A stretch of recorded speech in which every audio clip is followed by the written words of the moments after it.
Tricycle driver nga nangakig matapos ginsaway bangod sa illegal parking nanumbag sa traffic enforcer sa Mamaylan City. Sa ilipid dreso may nagaratsa ng balita. Nagapasilong ang traffic enforcer sa isa ka baligyaan. Mabatian nga ginsaway niya ang tricycle driver sa unhan. Atol ka man siya balay. Ginpalapitan sa traffic enforcer ang driver kag ginsugo nga magsaylo sang parkingan apang ginsumbag siya sang driver. Nagtuyo pa nga magbato apang natumba ang traffic enforcer nga si Elias Ramil, 48 anyos. Sa isa pa ka video, makita nga ginapahidan sang traffic enforcer ang dugo sa iya ilong.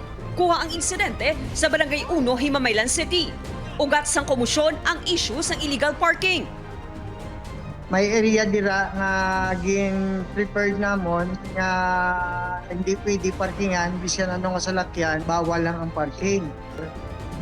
Ikapila na siya sa wayon sang enforcer sa mga nagbigat simana kagapon kaga pwede parkingan.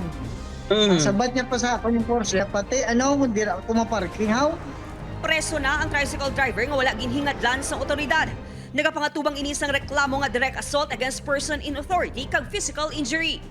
Posible nga isuspend o kung i-revoke ang lisensya ng driver sunod sa LTO-NIR. Batasan kaya ginipakita niya towards sa aton nga traffic enforcer. So isukos naton siya kay ka-dangerous, no? Kung may mga amo kasi nga mga driver na very violent, no? Kung apprehend or dakpo, no? Sa aton nga mga enforcers. Upod ka Herald Ekang, Aileen Pedreso ang naga. Ratsada!